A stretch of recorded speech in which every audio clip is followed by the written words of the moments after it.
think we're live. Oh, yes, no, Miso just joined us. Welcome, everyone. It's so nice to see you this evening as we begin to welcome in Shabbat, as the sun begins to set over the city of Chicago, wherever you happen to find yourselves. I'm so glad that you are here.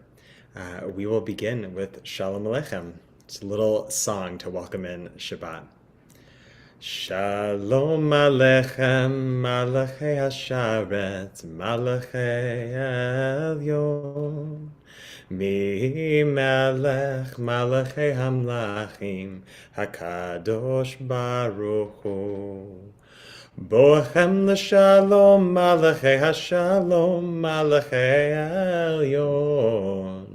Mi melech malachei hamlachim hakadosh baruch hu.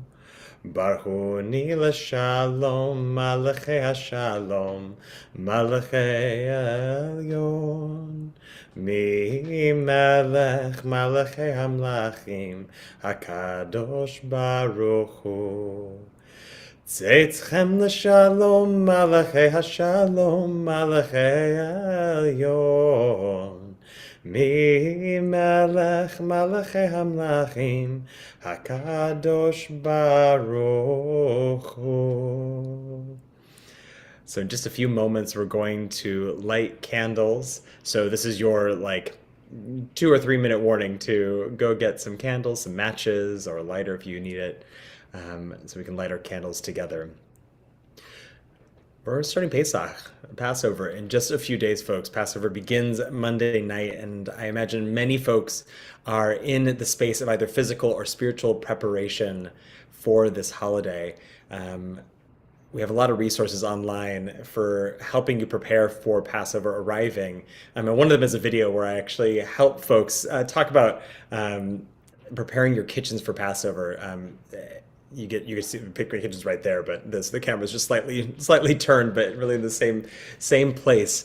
And something that I like to think about as we're preparing for Passover is that we can so often get so fixated in the physical preparation for those of us who are getting rid of the chametz, of the leavened products in our house, or maybe putting it in a place, going onto our online form and selling it for a week or so, or even just taking this as an opportunity to clean out your cabinets, your cupboards, to get rid of those spices that have been sitting there expired for 2 years, or that, I don't know, corn muffin mix that you thought you were going to totally make and then you never made it, but it looked like a really great idea when it was on that little end cap at Trader Joe's. Whatever that cleaning out looks like for you, we can sometimes get so caught up in it that we forget there's a spiritual element, right, to the cleaning out of chametz as well, which is to ask ourselves, what is the parts of our lives, the parts of ourselves that become so inflated, so leavened, so puffed up that they begin to squeeze out other places, other things that we value, moments that we care about, time spent doing other things that we might want to do. And this is not necessarily saying it's a good or a bad thing. I mean, carbs are great. I love leavened products, right? So sometimes things take up more space because they need to at the time. But I always find Passover and spring cleaning in general is a good time to not only look at our physical space and think about what is occupying space that doesn't need to. Maybe you could go to a better home. Maybe it's just time to get rid of it. But also to look in ourselves and in our lives and say, okay, maybe I actually really needed to get into that particular work cycle of spending a few extra hours at work to get a project done. Maybe I actually don't need to do that anymore. Maybe I can actually create a new boundary, or maybe a relationship that was really good for a while is actually no longer a great relationship. And every time I make a plan to hang out with this person, it actually just feels like an obligation. It doesn't feel good. So maybe actually this is a time to reassess that. Is that a place where I want to be putting my energy, or is that actually a form of chametz, of something that's taking up more space than it needs to right now? And so Shabbat is a perfect time because we're not going to be spending our Shabbatot cleaning and doing the physical act of preparing for Passover. This is a time of rest. This is a great moment to start to think to ourselves, what is the spiritual meaning of preparing for this holiday, and how can I begin to do some of that inner work some of that calendaring, some of that spiritual assessment, a little bit of cheshbon hanefesh, of taking account of oneself that we did 6 months ago at Rosh Hashanah. We're now halfway through the Jewish year. And so it's time to kind of revisit that a little bit and to take stock of ourselves and say, where is there too much time or energy devoted to something that's actually taking away time and energy from something that I might want to do, or even just giving yourself some extra space and spaciousness in your life. And Shabbat is truly about capturing a little bit of that spaciousness, a taste of that space, to remind us of the value that sometimes we don't have to fill every single moment and every nook and cranny of our lives. So hopefully you got your candles by now. We're going to bring up the candle lighting blessings. You can do that. We're going to light them here together.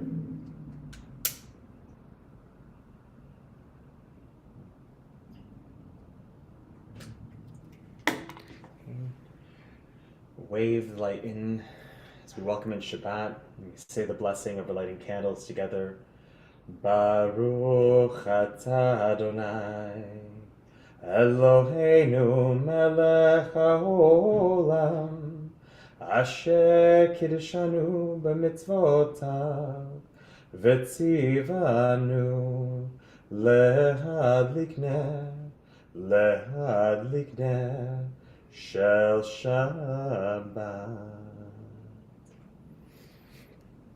Shabbat Shalom, folks. Let's continue with Ana Bechoach, a blessing for grace, for being able to create space for beauty and for connection, for love of each other and for ourselves, for pushing out the chametz of the week to create a little more space on our spiritual shelf, our spiritual cupboard, for something else. Maybe it's rest, maybe it's joy, maybe it's reconnection, whatever it is that you need that hasn't had enough space on that shelf, that you haven't had time to put into your spiritual cupboard to restock you, to refill you. We invite that in now. Ana bechoach bechoach Gedulat yemincha yemincha Tatir tzerura kabel rinatamcha Sagbeinu tarenu nora Ana bechoach bechoach Gedulat yemincha yemincha Tatir tzerura kabel rinatamcha Sagbeinu tarenu nora Ana bechoach gedulat yamincha Tatir tzerura kabel rinatamecha Sagbeinu tarenu nora Ana bechoach gedulat yamincha Tatir tzerura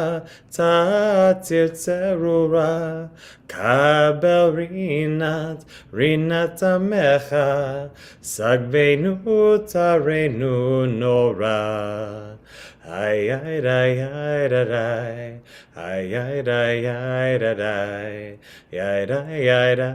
ay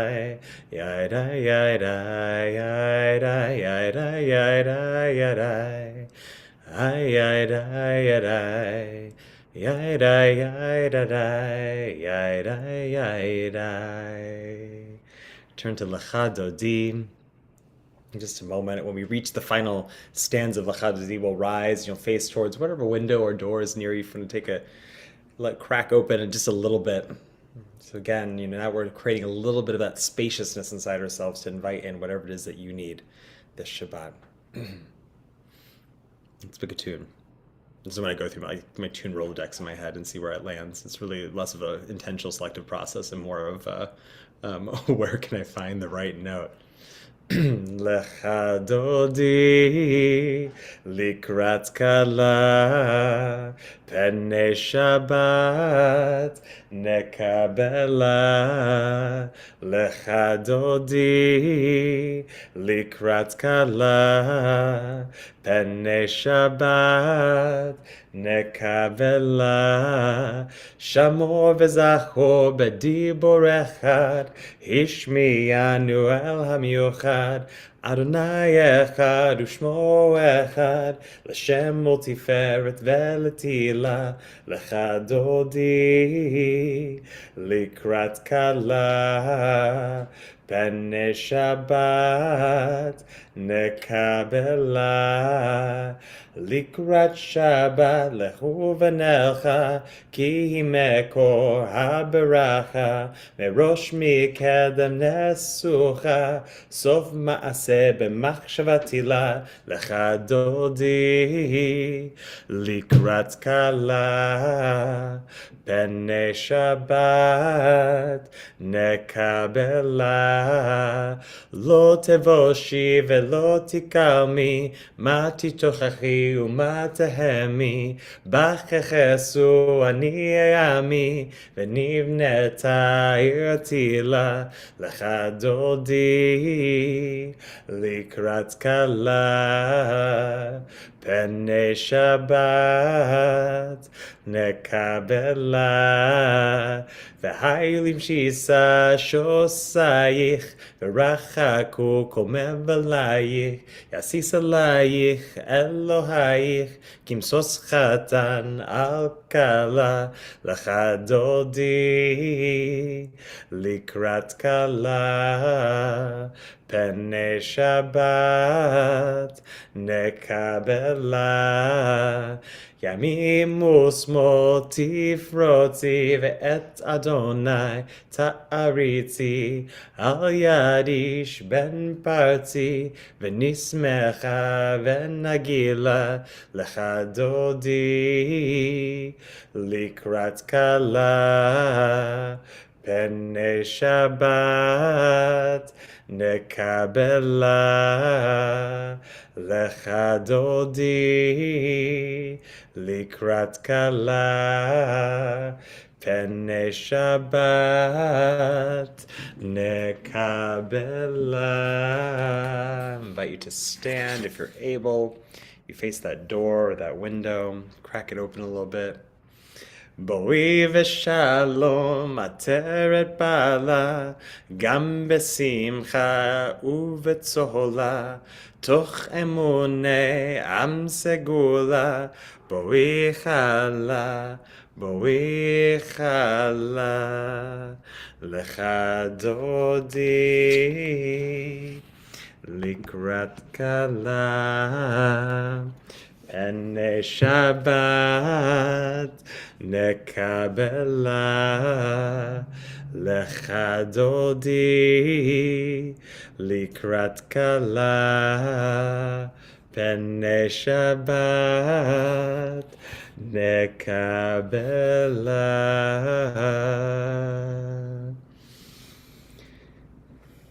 Shabbat shalom to my cat as well, who's coming to join us. Hi, Miso. She's an opportunistic seat stealer tonight. We're going to take a moment. So tonight we're actually being joined by a special guest as part of the JCFS, Jewish Child and Family Services, plus Chicago City Synagogue's Mental Health Weekend. I'll be introducing him in just a moment. But this weekend in particular is focused on behavioral addictions, non-substance addictions, raising awareness around different ways that we might find ourselves struggling with behaviors that get in the way of our ability to live our lives to the fullest. So before we go into that, into a conversation with our guest, we're going to take a moment for prayers for healing, recognizing that healing can look different, have different forms for many different people, that it's not just ailments of the body, but also of the mind and the spirit as well. And so this is a prayer, Hashkivenu, where we pray that anybody who's suffering in this moment, whether it is an illness of the body or a worry, a pain, a struggle of the mind, or brokenness of the heart, or a burden of the spirit, we think of them. If you want to put their names in the chat, feel free to add their names or hold their names in your heart. And even if you don't know their name, hold their image, their place, their location. And we'll sing Hashkivenu if we can bring the slides up for that. Hashkivenu Adonai Eloheinu l'shalom V'ha'amidenu shomreinu l'chaim Hashkivenu Adonai Eloheinu l'shalom V'ha'amidenu shomreinu l'chaim Ufros aleinu Sukat shalomecha Ufros aleinu Sukat shalomecha Hashkivenu Adonai Eloheinu l'shalom V'ha'amidenu shomreinu l'chaim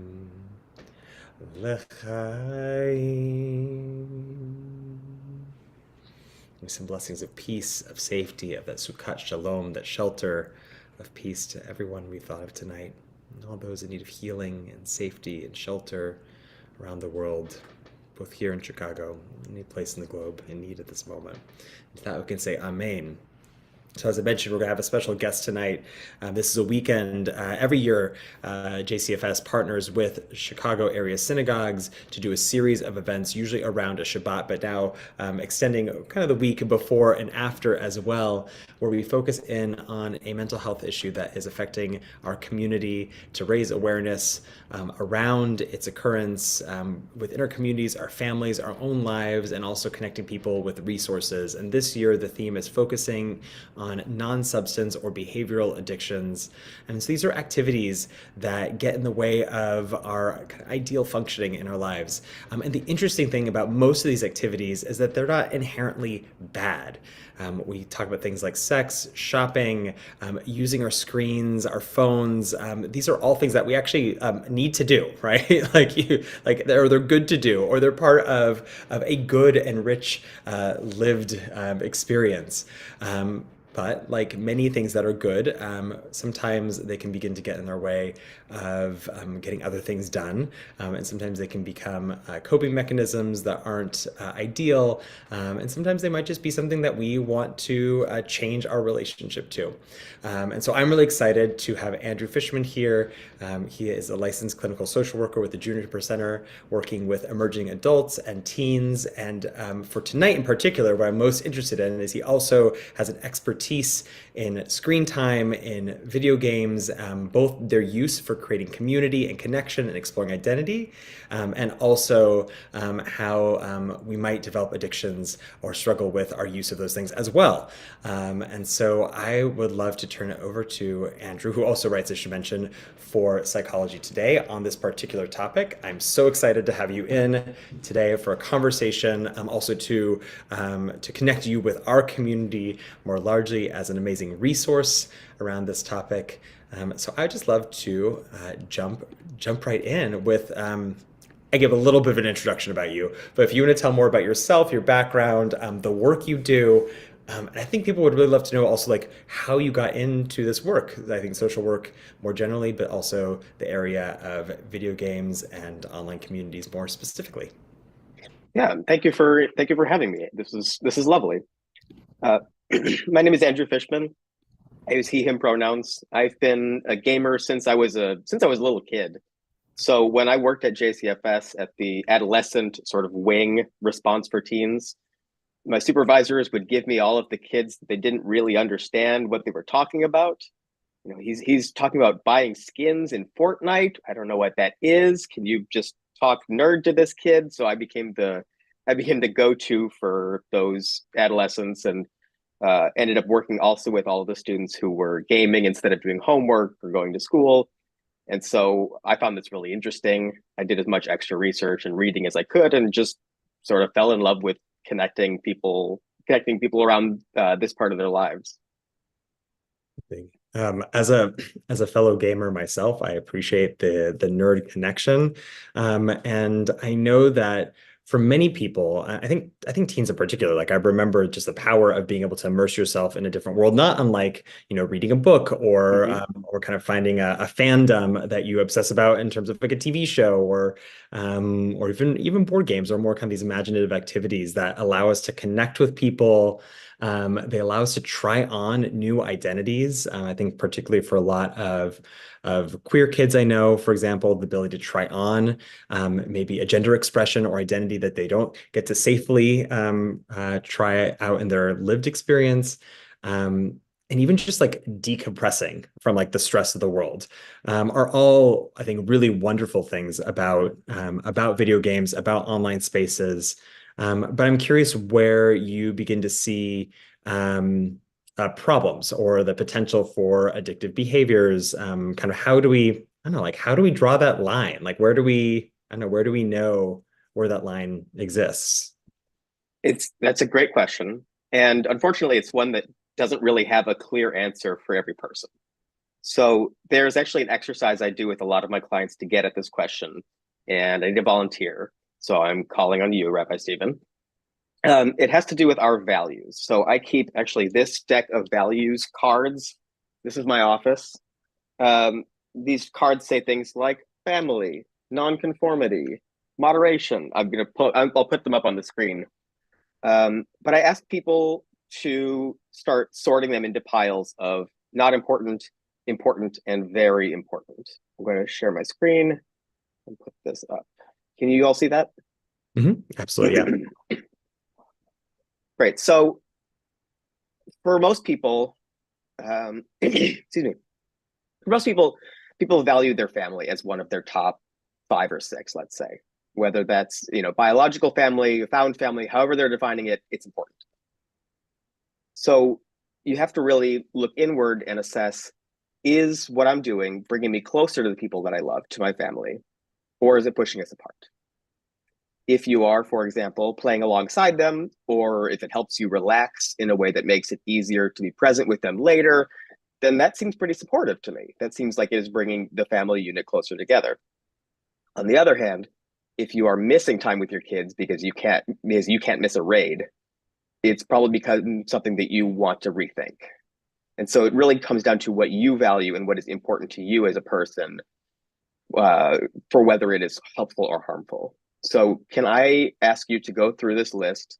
I'm going to scroll to and just pick out, let's say, five of your top values. Mm, mm, So in the meantime, I'm just going to read some of these out loud. These are acceptance, accuracy, achievement, authority, autonomy, beauty, caring, change, comfort, commitment, compassion for others, making a contribution in the world, cooperating with others, to mm. act creatively, to be polite and courteous to people, to live in harmony with the environment, ecology being a value. Stop me when you have a few.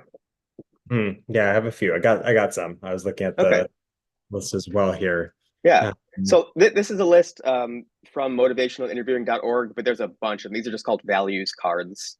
I just laminated and cut these out. That's what I have in my office. So which ones did you pick? so I was looking through them. I feel like compassion, right, to feel and act on concern for others. I really also liked the kind of pair of loved and loving, right? To be loved by those around me and to also give love to others. Openness, to be open to new experiences and ideas. Um, And then because I'm in that mood, because we're here at Shabbat, spirituality felt like a natural fit. So I think I'll stick with those five, right? Is compassion, to be loved and to love others, to be open and to grow spiritually. So let's take compassion, for example. That's the Okay. first one you mentioned. I think probably because it's alphabetically first, I'm seeing, but that's that's fine.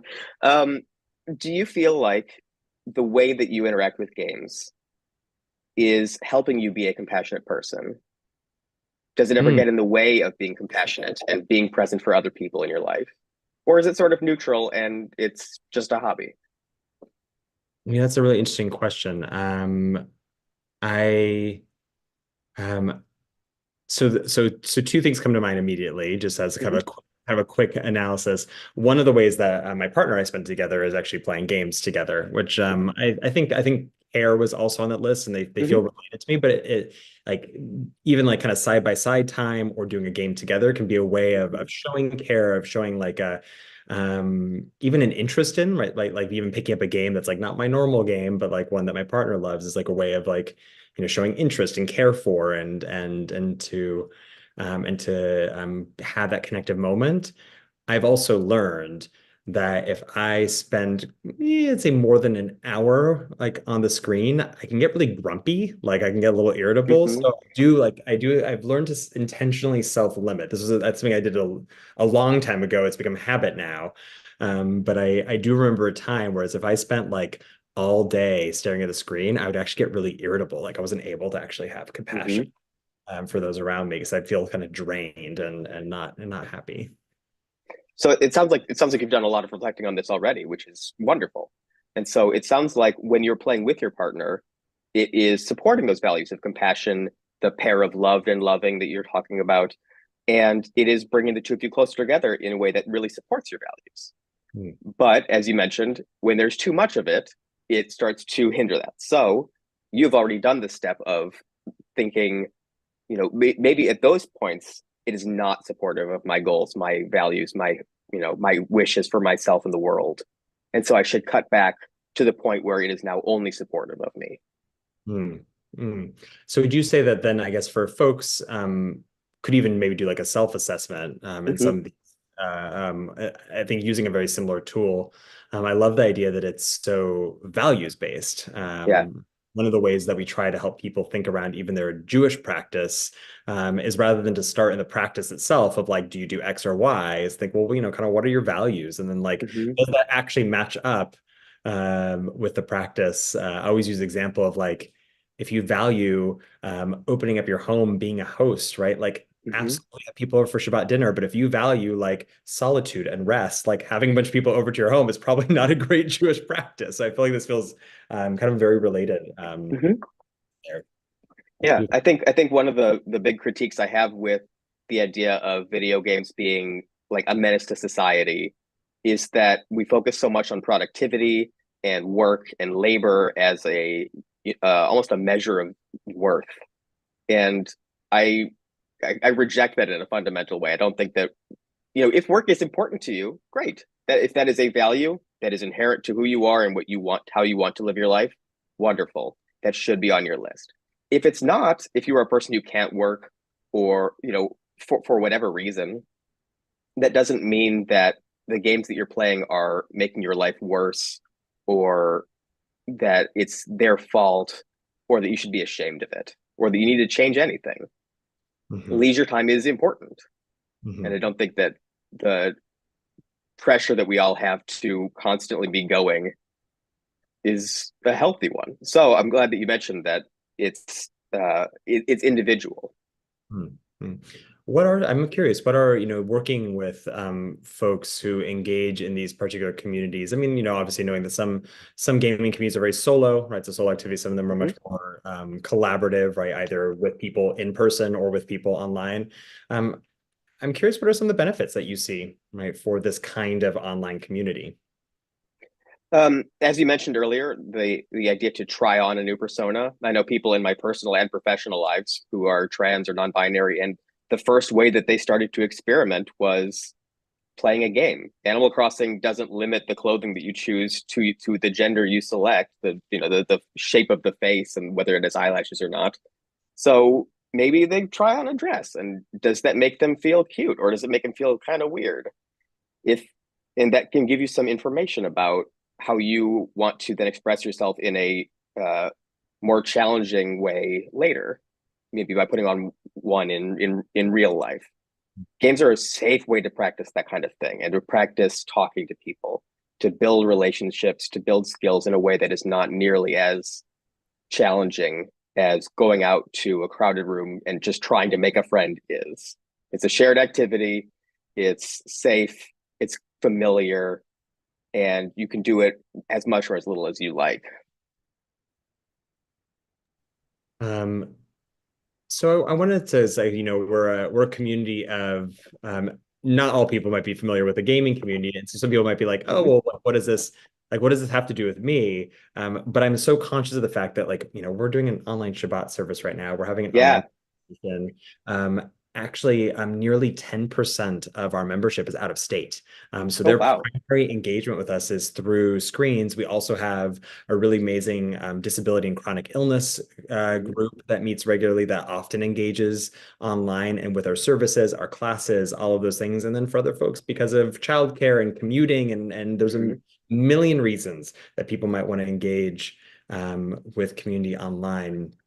Um, so so kind of with the like, I guess the question I have is with the joy and the opportunity for access, with the fact that like we also just need to get online to like check emails and do bills, right? How do we actually develop some good boundaries and like healthy habits? If we suddenly say like, okay, I know that like I'm going to open up YouTube and like get lost in it for hours and hours and hours, and I really want to get onto YouTube to like watch services tonight. Like how, like I Mhm. don't know, what are strategies that people can think about of like kind of helping create boundaries to create space for the good while also maybe like not kind of falling into old habits or habits that might not serve us in that moment. Yeah.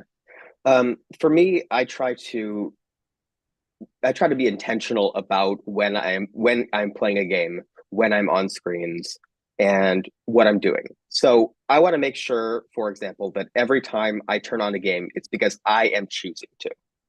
If I get to the point where I'm only playing a game because I'm going to miss out on something if I don't log on, or I'm playing a game even though I don't really like that game because I feel obligated or because there's social pressure to, it's probably time for me to move on from that game.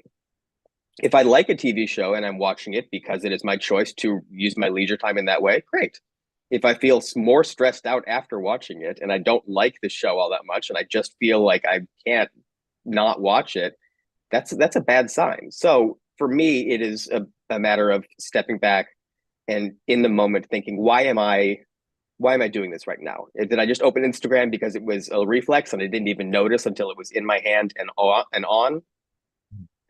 Um, then that feels different than, you know what? I am curious about what people are going on or are posting right now. I'm going to go on Instagram and then opening the app. Hmm. Hmm. So then going back to values, if I notice that I'm neglecting things that are important to me, it also might be time to reassess. Hmm. Well, I love the idea of bringing kind of a consciousness into your practice. I mean, Mhm. that's so much what, I mean, that's what Shabbat's about. It's what ritual it really is about. I always say that ritual, whether one kind of invests in kind of ritual having that like a cosmological significance or just being part of the chain of tradition, connecting us to community identity, regardless of why we do ritual, one of the things that I think is so beautiful about it is that it disrupts us. It actually like says, hey, pay attention to this moment. Mhm. like why are you lighting candles right now? Like, why are we singing this song? We're about to do passive, which is actually all about like all these things getting us to ask the questions that actually lead us to retell the Passover story, right? It's this kind of awareness of the moment. Um, almost makes me think that there should be like a blessing or ritual before like opening Mhm. your screen, like just something like, hey, like I'm actually bringing consciousness right now. I think one of the things I'm thinking about is that um, and I don't know if it comes from a malicious, I don't think it comes from a malicious place. I think it just comes from a like, we want more users to engage with us kind of place. But so many games, social media certainly develop mechanisms to kind of like push that little like dopamine button. Mhm. Like it's the like, it's the It's the points, it's the, kind of log in now for this like very limited time opportunity to do XYZ.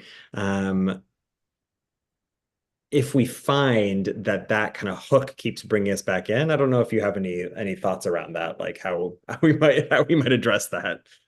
The first thing that I recommend people do is to start noticing those things because they're at their most insidious, they're invisible.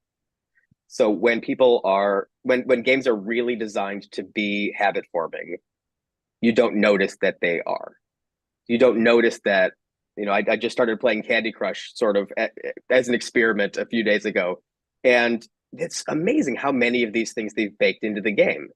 I'm currently it puts you into 2 or 3 different competitions with other users, and then they're giving you rewards. And then if you play every single day, then you get more points. And you get different points if you do it twice a day, and every time you beat a level in a row, and then you can get power ups. There's so many different things that they're using to just keep you coming back. They need that engagement, and they're really trying to use every method possible to do that. So the first step is just to notice what they're doing and almost get annoyed by it because I know that when I have stopped playing games, but when I recognize enough of those tools that they're using, and I think that's really crummy. I don't want you to have to try to manipulate me like that. I don't want to have to keep coming back every day when I don't want to. I'm on vacation right now and I'm thinking about this game. I don't like that. And so I find that motivates people to really start that process. It's just a step back, examine what they're doing and why they're doing it. And that goes back to the mindfulness. Why did I just open that app? Why did I do this thing? Why has it been an hour and I didn't notice that I've been scrolling on Facebook for this long? What are they doing that made time so invisible for me in that moment? Hmm. Hmm. It's kind of reminding me of both, I think, a combination of like watching The Social Dilemma, which I feel like Mm-hmm.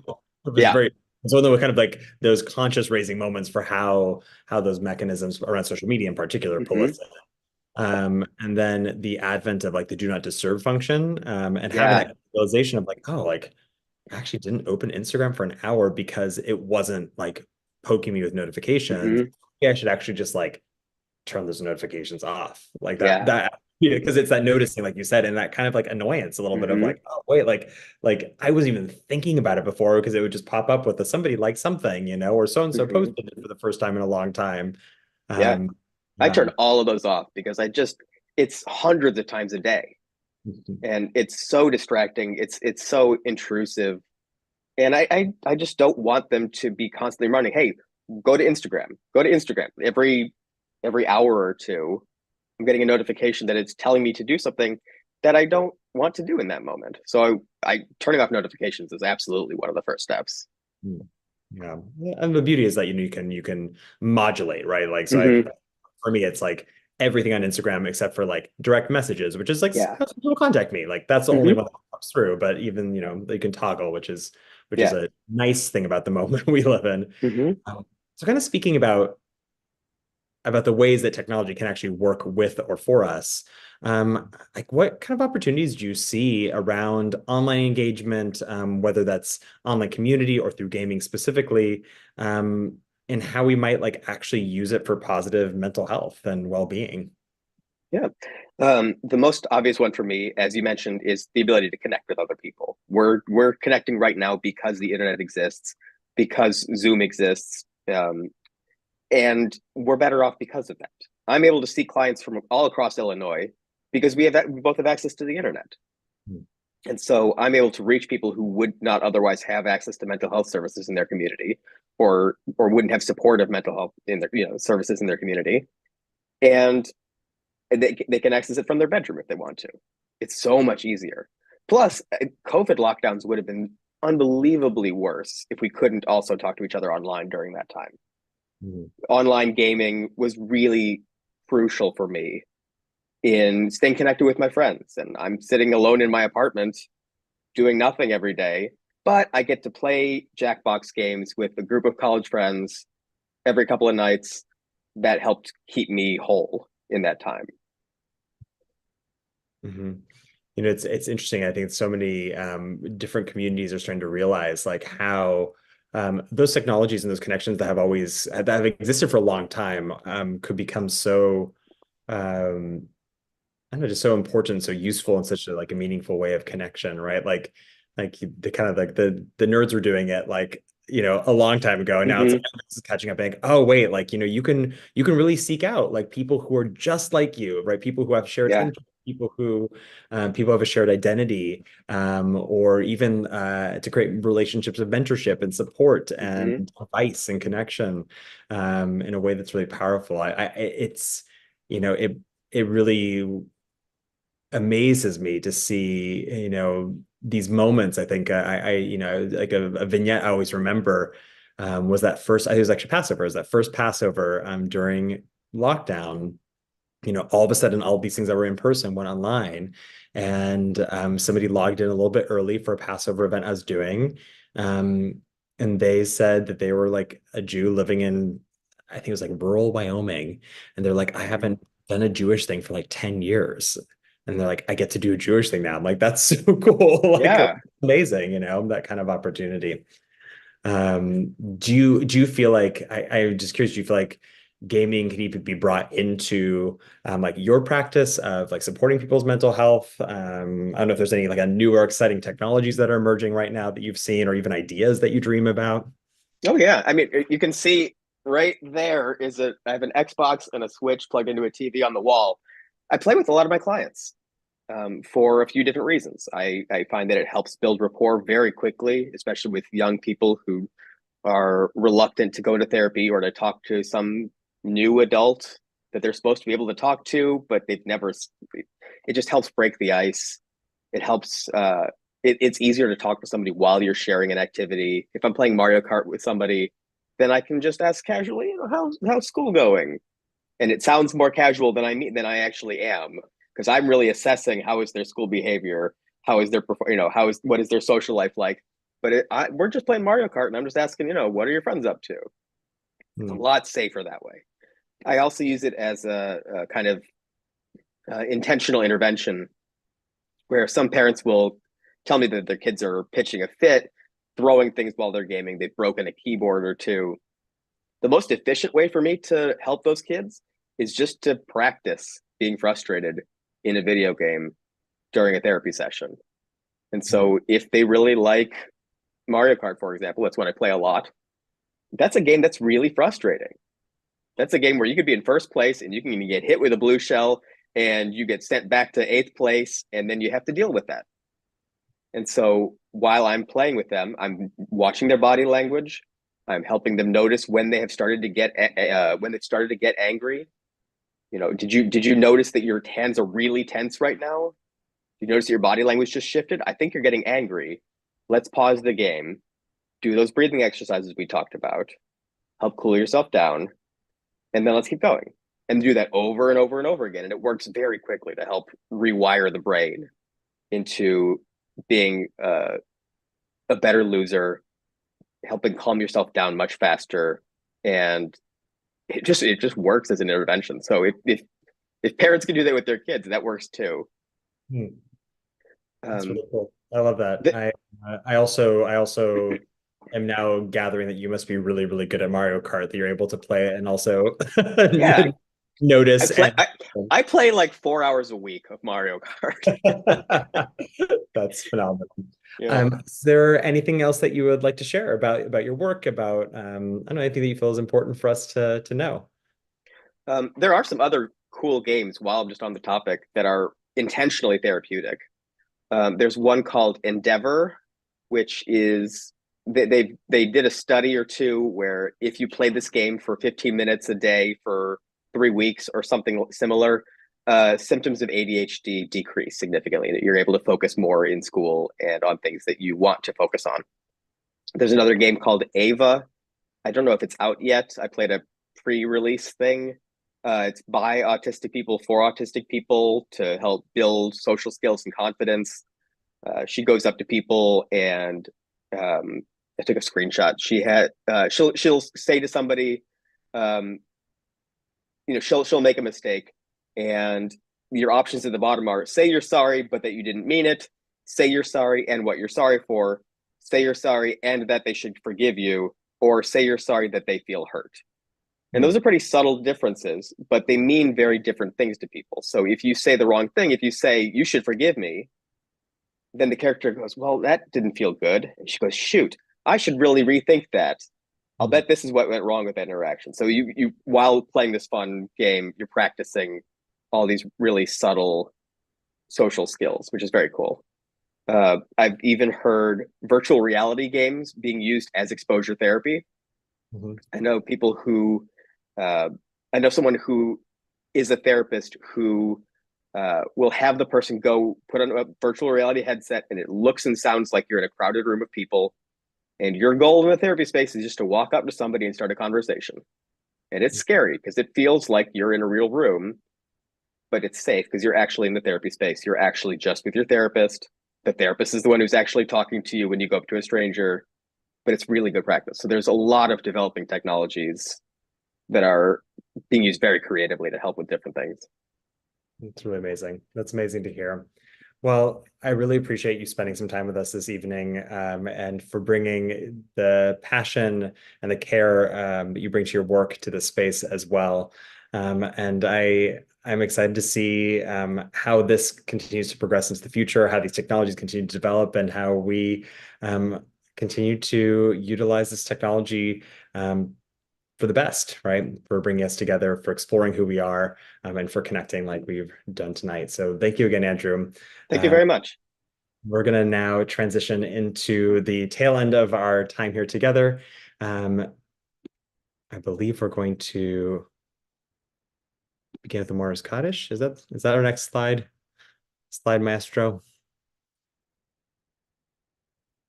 Amazing. So if you're thinking of somebody tonight, whether you're in a period of mourning or observing a yard site, just want to take a moment to bring their presence into this room. I invite you to rise as you're able for the Mourner's Kaddish. Yitgadal v'yitgadash shemei Rabbah, be'alma divrach hirutei ve'amlich malchutei, ve'chayachon uvyomechon uvchaye zechol beit Yisrael, ba'agala uvizman kariv v'yimru amen. Yehei shmei Rabbah mevarach le'olam u'me'al mayam. Yitbarach v'ishtabach v'pa'ar v'roman v'naseh, v'yitadar v'ale v'halal shemei dekudisha brichu, la'ela mikol birchata v'shirata, tushbechata v'nechamata, da'amiran belma v'imru amen. Yehei shlam rabba min shemaya, v'chaim aleinu v'al ko Yisrael, v'imru amen. Oseh shalom b'mromav, hu yaseh shalom, aleinu v'al ko Yisrael, v'al ko yoshvei tevel, v'imru amen. Yehi zichronam livracha, may their memories all be for a blessing. This is your 2-minute warning to go get yourself a cup of wine or grape juice for Kiddush if you want to join us for that. And while we're doing that, we'll sing a prayer for peace, and pray for peace here in Chicago, this country, around the world, for all those in Gaza and Israel and the West Bank in particular, peace in that region, this time of conflict and suffering, and peace for us as well in our hearts and our lives.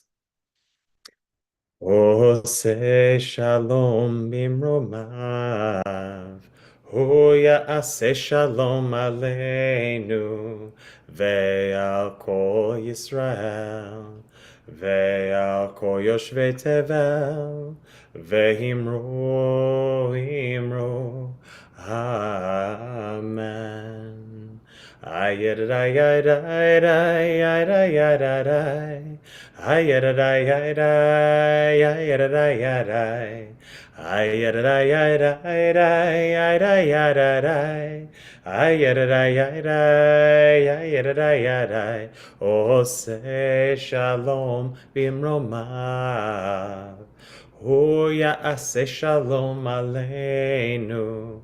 Ve'al kol Yisrael, ve'al kol yoshvei tevel, ve'imru imru, amen.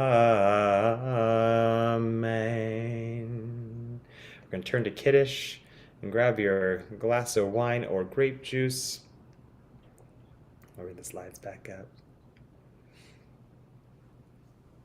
Va'er vayvoker yom hashishi vayechulu hashamayim v'haaretz v'chol tzevam vayech Elohim bayom hashvi'i melachto asher asa vayishbot bayom hashvi'i mikol melachto asher asa vayevarech Elohim et yom hashvi'i v'kadesh oto ki vo shavat mikol melachto asher bara Elohim la'asot, which means God, whether actual or mythic, worked for 6 days to create the world, and on the seventh day rested, and if God, actual or mythic, can do that, so can you. Savri, Havarai, Baruch atah Adonai, Eloheinu melech haolam, borei peri hagafen.